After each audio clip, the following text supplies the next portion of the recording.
अस्सलाम वालेकुम दोस्तों, मेरा नाम डॉक्टर अली है और आज की इस वीडियो में हम डिस्कस करने जा रहे हैं mode of nutrition in bacteria. Bacteria जो है वो न्यूट्रिशन किस तरीके से हासिल करते हैं। तो आज का ये लेक्चर फेडरल बोर्ड बायोलॉजी की बुक से हम एमडीकेट पॉइंट ऑफ व्यू से डिस्कस करने जा रहे हैं। तो आज के इस लेक्चर को शुरू करने से पहले आपसे एक मरतबा रिक्वेस्ट करेंगे कि अगर आपने अब तक हमारे इस चैनल को सब्सक्राइब नहीं किया, जो कि सिंध बोर्ड टीचिंग के नाम से है, तो काइंडली आज ही आप हमारे इस चैनल को सब्सक्राइब करें और साथ ही साथ बेल आइकन को लाजमी क्लिक करें ताकि हमारी अपलोड करता तमाम इंपॉर्टेंट वीडियोज़ की नोटिफिकेशन भी आपको रिसीव हो सके। तो आइए हम स्टार्ट करते हैं mode of nutrition in bacteria. Bacteria जो है वो अपनी न्यूट्रिशन किस तरीके से हासिल करते हैं, आज की इस वीडियो में हम उसको डिस्कस करने जा रहे हैं। Bacteria can be classified on the basis of method of obtaining energy and carbon. Bacteria को हम क्लासिफाई करते हैं किस बेस पे? On the basis of method of obtaining energy in carbon. वो किस तरीके से एनर्जी हासिल करते हैं, वो किस तरीके से कार्बन हासिल करते हैं, उस बेस पे हम बैक्टीरिया को क्लासिफाई करते हैं। दे मे बी आइदर हेटेरोट्रॉफिक, इनको हेटेरोट्रॉफिक कहते हैं, या हम कहते हैं ऑटोट्रॉफिक। हेटेरोट्रॉफिक क्या होते हैं? Which make their organic compound from organic sources. Heterotrophic वो होते हैं जो अपने ऑर्गेनिक कंपाउंड के लिए दूसरे ऑर्गेनिक कंपाउंड का क्या लेते हैं? सहारा लेते हैं। यानी आप कहते हैं कि दूसरे जानदारों से अपनी ग़िज़ा क्या करते हैं? हासिल करते हैं। जबकि ऑटोट्रॉफिक क्या होते हैं? Which make their organic compound from inorganic sources.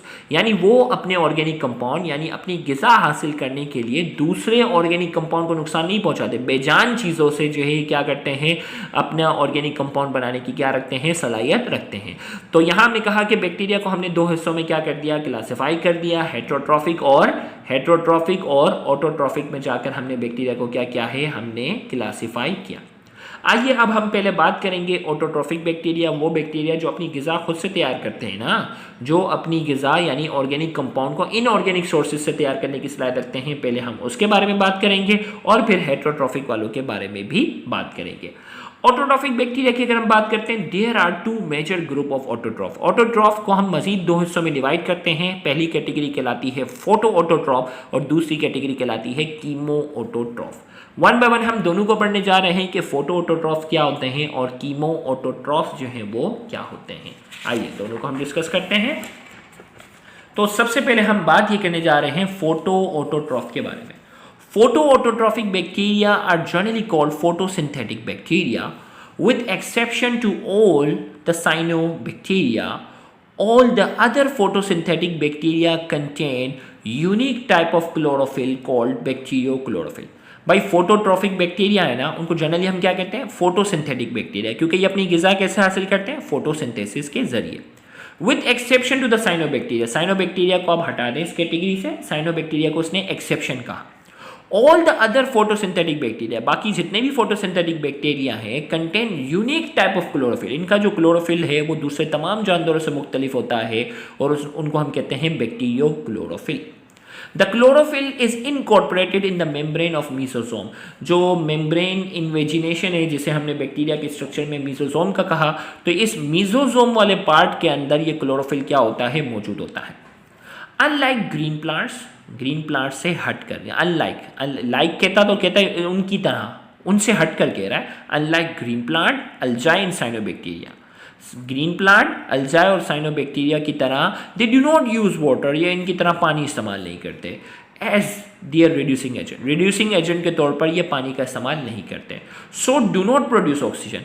भाई ये जो पौधे हैं ना, पौधे हैं माहौल में ऑक्सीजन प्रोड्यूस करते हैं। अल्जाई, साइनोबैक्टीरिया ये माहौल में ऑक्सीजन प्रोड्यूस करते हैं। क्यों करते हैं? क्योंकि ये पानी का इस्तेमाल करते हैं अपने रिड्यूसिंग एजेंट के तौर पर। लेकिन ये बैक्टीरिया जो फोटोसिंथेटिक वाले बैक्टीरिया हैं, ये पानी का इस्तेमाल नहीं करते। So they do not produce oxygen, ये माहौल में ऑक्सीजन भी प्रोड्यूस नहीं करते। Instead they use hydrogen sulphide, ये H2O की जगह क्या इस्तेमाल करते हैं? Hydrogen sulphide, H2S, which is oxidise to produce granules of sulphur. और जब वो कार्बन डाइऑक्साइड के साथ रिएक्ट करता है तो ऑक्सीजन के बजाय क्या करता है? एलिमेंटल सल्फर, सल्फर के छोटे छोटे ग्रेन्यूल्स जो है वो क्या करता है? प्रोड्यूस करता है। This in turn may be oxidize to form sulphuric acid, और ये फिर जो है वो माहौल के लिहाज से ऑक्सीडाइज होकर ये सल्फर सल्फ्यूरिक एसिड में भी कन्वर्ट होता है। However, like green plant, the photosynthetic bacteria use the energy of sunlight to make carbohydrates from carbon dioxide. तो फिर पौधों से क्या सिमिलरिटी है? तो भाई पौधे डिसिमिलरिटी तो बता दी कि भाई ये पानी का इस्तेमाल नहीं करते हैं, पानी का इस्तेमाल नहीं करते तो माहौल में ऑक्सीजन प्रोड्यूस नहीं करेंगे। ये क्या इस्तेमाल करते हैं? हाइड्रोजन सल्फाइड का इस्तेमाल करते हैं और माहौल में जो है वो एलिमेंटल सल्फर प्रोड्यूस करते हैं जो बाद में ऑक्सीडाइज होकर सल्फ्यूरिक एसिड में कन्वर्ट होता है। अब पौधों से क्या सिमिलरिटी है? तो पौधों से सिमिलरिटी क्या है? Like green plants, the photosynthetic bacteria use the energy of sunlight, सूरज की रोशनी का ये इस्तेमाल करते हैं, सूरज की रोशनी की एनर्जी का इस्तेमाल करते हैं, make carbohydrate from carbon dioxide, और कार्बन डाइऑक्साइड की मदद से अपना कार्बोहाइड्रेट क्या करते हैं? ये तैयार करते हैं। तो इनकी इक्वेशन जो है वो कुछ इस तरीके से बनी कि भाई हाइड्रोजन सल्फाइड जो है वो कार्बन डाइऑक्साइड के साथ रिएक्ट करता है, रोशनी की जरूरत है, क्लोरोफिल की जरूरत है, यहाँ कार्बोहाइड्रेट जो है वो कुछ भी बन सकता है। आपको मालूम है ना कार्बोहाइड्रेट्स की तो पूरी एक लंबी क्लासिफिकेशन है, इसलिए जनरल फॉर्मूला लिखा हुआ है। साथ ही साथ यहाँ पानी प्रोड्यूस हो रहा है और माहौल में ऑक्सीजन प्रोड्यूस होने के बजाय क्या हो रहा है? यहाँ सल्फर प्रोड्यूस हो रहा है। अब हम बात करते हैं अब इसकी example, the example of photosynthetic bacteria. याद रखिएगा एग्जाम्पल बड़ी अहमियत रखती है, पीएमसी यही कहता है। The example of photosynthetic bacteria are green sulphur bacteria, green non sulphur bacteria, purple sulphur bacteria. तो एग्जाम्पल जो हमारे पास फोटोसिंथेटिक बैक्टीरिया की है वो क्या है? Green sulphur bacteria, green non sulphur bacteria, purple sulphur bacteria. ये आपने 3 नाम अच्छे से याद रखने हैं। फिर हम बात करते हैं कीमोऑटोट्रॉफ्स। The chemoautotrophic bacteria make carbohydrates from inorganic substance। ये भी कार्बोहाइड्रेट बनाते हैं इनऑर्गेनिक सब्सटेंस से, जैसे फोटोऑटोट्रॉफ थे। They do not use light energy, ये लाइट एनर्जी का इस्तेमाल नहीं करते। दे ऑक्सीडाइज इनऑर्गेनिक सब्सटेंस, ये इनऑर्गेनिक सब्सटेंस को ऑक्सीडाइज करते हैं। The energy produce by this oxidation is then use to make carbohydrate, और ये इनऑर्गेनिक सब्सटेंस की ऑक्सीडेशन करते हैं और ऑक्सीडेशन प्रोसेस के दौरान जो एनर्जी प्रोड्यूस होती है उसको अपने कार्बोहाइड्रेट बनाने में इस्तेमाल करते हैं। Sulphur bacteria oxidize sulphur to produce energy. मिसाल के तौर पर सल्फर बैक्टीरिया जो कि कीमोऑटोट्रॉफ की एग्जांपल है, वो सल्फर की ऑक्सीडेशन करता है और एनर्जी प्रोड्यूस करता है। The energy thus produce is use by bacteria to make carbohydrate, और जो एनर्जी यहाँ सल्फर की ऑक्सीडेशन के नतीजे में जो एनर्जी प्रोड्यूस होती है उस एनर्जी को वो अपने कार्बोहाइड्रेट बनाने में क्या करता है? इस्तेमाल करता है। The examples of chemoautotrophic bacteria are, अब इसके एग्जाम्पल की अगर हम बात करते हैं, are nitrifying bacteria, nitrifying bacteria और सल्फर बैक्टीरिया। नाइट्रीफाइंग बैक्टीरिया जो है वो नाइट्रोजन की ऑक्सीडेशन करते हैं और सल्फर बैक्टीरिया सल्फर की ऑक्सीडेशन करते हैं। अब देखिए एग्जांपल के तौर पर भाई हाइड्रोजन सल्फाइड है, ऑक्सीजन के साथ रिएक्ट किया, सल्फर बना, पानी बना और एनर्जी बनी। किसकी ऑक्सीडेशन की? सल्फर की ऑक्सीडेशन की। अब ये एनर्जी जो है, अब ये एनर्जी उसने क्या की है? अपने कार्बोहाइड्रेट बनाने में क्या की? इस्तेमाल की। भाई पहले स्टेप में क्या हो रही है? ऑक्सीडेशन हो रही है। भाई हाइड्रोजन सल्फाइड के साथ ऑक्सीजन कंबाइन हो रहा है, सल्फर बन रहा है, पानी बन रहा है और एनर्जी बन रही है। अगले स्टेप में जो ये एनर्जी इस्तेमाल हुई ना, उसी एनर्जी को उसने इस्तेमाल किया कार्बन डाइऑक्साइड के साथ रिएक्ट करवा कर, बदले में क्या बना? कार्बोहाइड्रेट बना, पानी बना और सल्फर बना। तो पहले ये ऑक्सीडेशन करते हैं और जो एनर्जी बनती है उस एनर्जी को अपने कार्बोहाइड्रेट बनाने में क्या करते हैं? ये इस्तेमाल करते हैं। फिर आ जाती है हमारे पास बैक्टीरिया की दूसरी कैटेगरी और वो है heterotrophic bacteria. Heterotrophic bacteria can not synthesize their organic compound from simple inorganic compounds. यहाँ में का हेट्रोट्रॉफिक बैक्टीरिया जो है ये अपने ऑर्गेनिक कंपाउंड जो है वो इनऑर्गेनिक कंपाउंड से नहीं बना सकते। So they depend on the organic compound present in the environment. माहौल में जो ऑर्गेनिक कंपाउंड है, माहौल में जो दूसरे जानदार हैं उसके ऊपर ये डिपेंड करते हैं। There are 2 types of heterotrophic bacteria. Heterotrophic bacteria की 2 टाइप्स हैं, एक कहलाती है सेप्रोट्रॉफ और दूसरी कहलाती है पैरासाइट्स। एक कहलाती है सेप्रोट्रॉफ और दूसरी क्या कहलाती है? पैरासाइट्स। तो आइए हम सबसे पहले बात करते हैं सेप्रोट्रॉफ और फिर हम बात करेंगे पैरासाइट्स की। Saprotrophic bacteria contain extensive enzyme system that break down the complex substance of humus, decaying that organic matter to simpler compound. भाई सेप्रोट्रॉफिक बैक्टीरिया है ना, उनके पास एंजाइम का एक एक्सटेंसिव एंजाइम सिस्टम बना हुआ है। अल्लाह ताला की तरफ से इनके पास जो एंजाइम का एक बेहतरीन निज़ाम बना हुआ है that break down the complex substance of humus. जो कॉम्प्लेक्स सब्सटेंस, ह्यूमस क्या होता है? Decaying dead organic matter. भाई मरा हुआ कोई भी पौधा हो, कोई भी इंसान हो, कोई भी जानवर हो, उसका जो मर जाता है, मरने के बाद जो इसका एक कॉम्प्लेक्स सा हिस्सा पड़ा हुआ है ना, जिसे कहते हैं ह्यूमस, वो उसको क्या करते हैं? ब्रेक डाउन करते हैं, तोड़ते हैं। इनटू सिंपलर कंपाउंड, तोड़कर उसको सिंपलर कंपाउंड में कन्वर्ट करते हैं। The bacteria then absorb the simpler compound, और जो सिंपलर कंपाउंड में ये कन्वर्ट करते हैं ना, उसको बैक्टीरिया एब्जॉर्ब करते हैं। For example many soil bacteria, मिसाल के तौर पर सॉइल के अंदर मट्टी में पाए जाने वाले बहुत से बैक्टीरिया जो हैं वो ह्यूमस जो होता है डेड ऑर्गेनिक मैटर को ये सिंपलर कंपाउंड में तोड़ते हैं। मिसाल के तौर पर सूडोमोनास और एजोबैक्टर, ये एग्जांपल याद रखना, Pseudomonas and Azotobacter are the example of saprotroph. Pseudomonas और एजोबैक्टर जो है वो सेप्रोट्रॉफ की क्या है, एग्जांपल हैं, ये अच्छे से याद रखना है। नेक्स्ट हमारे पास है parasites. Parasitic bacteria obtain their food from host. Parasitic bacteria include pathogenic disease causing bacteria. अब देखो ये तो मरे हुए से अपनी ग़िज़ा हासिल कर रहे थे ना, जबकि पैरासाइटिक बैक्टीरिया क्या है, obtain their food from host, यानी जिंदा जानदार से क्या करते हैं, अपनी ग़िज़ा हासिल करते हैं।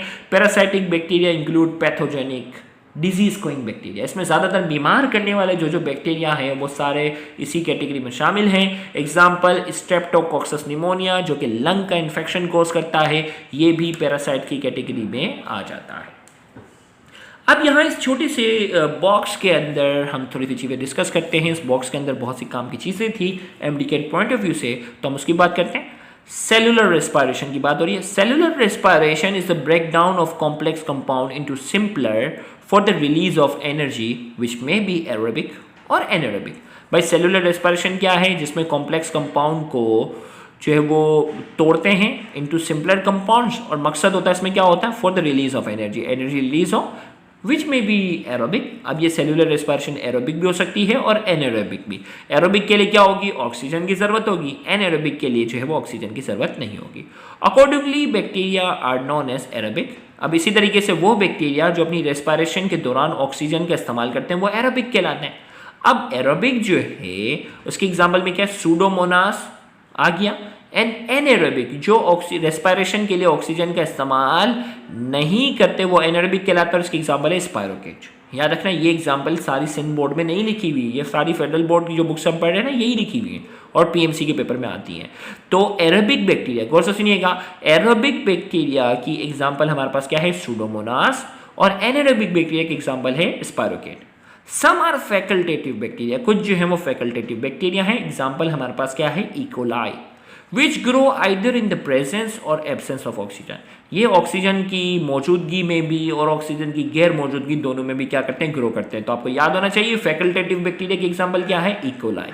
The bacteria which required a low concentration of oxygen for growth are known as microaerophilic। और वो बैक्टीरिया जिनको बिल्कुल कम मिकदार में ऑक्सीजन की ज़रूरत है, जिनको बिल्कुल कम मिकदार में ऑक्सीजन की ज़रूरत होती है, वो कहलाते हैं माइक्रो एरोफिलिक बैक्टीरिया कहलाता है। और इसकी एग्जांपल हमारे पास क्या है, कैम्फाइलोबैक्टर। क्या है इसकी एग्जांपल है, कैम्फाइलोबैक्टर, माइक्रो एरोफिलिक की एग्जांपल है। अब इस चार्ट से आपको क्या याद रखना है, एरोबिक बैक्टीरिया की एग्जांपल सूडोमोनास, एनारोबिक बैक्टीरिया की एग्जांपल क्या है, स्पायरोकेट, और फैकल्टेटिव की एग्जांपल क्या है, इकोलाई, और माइक्रो एरोफिलिक की एग्जांपल क्या है, कैम्फाइलोबैक्टर। ये पेपर पे छोटा सा लिखकर आप इसको पक्का याद कर लें क्योंकि ये एमसीक्यू में लाजमी पूछा जाएगा। तो यहाँ जाकर हमने आज के इस लेक्चर में mode of nutrition in bacteria के टॉपिक को अच्छे से डिस्कस किया। उम्मीद करते हैं कि आज के इस लेक्चर से आपको बहुत ज़्यादा फ़ायदा हुआ होगा। तो हमारी एप्रिसिएशन के लिए आप वीडियो को लाइक ज़रूर करेंगे, कमेंट सेक्शन में जो है वो हमें अप्रिशिएट कर सकते हैं, और वीडियो को ज़्यादा से ज़्यादा शेयर करना ना भूलिएगा। Thank you very much. अल्लाह हाफ़िज़।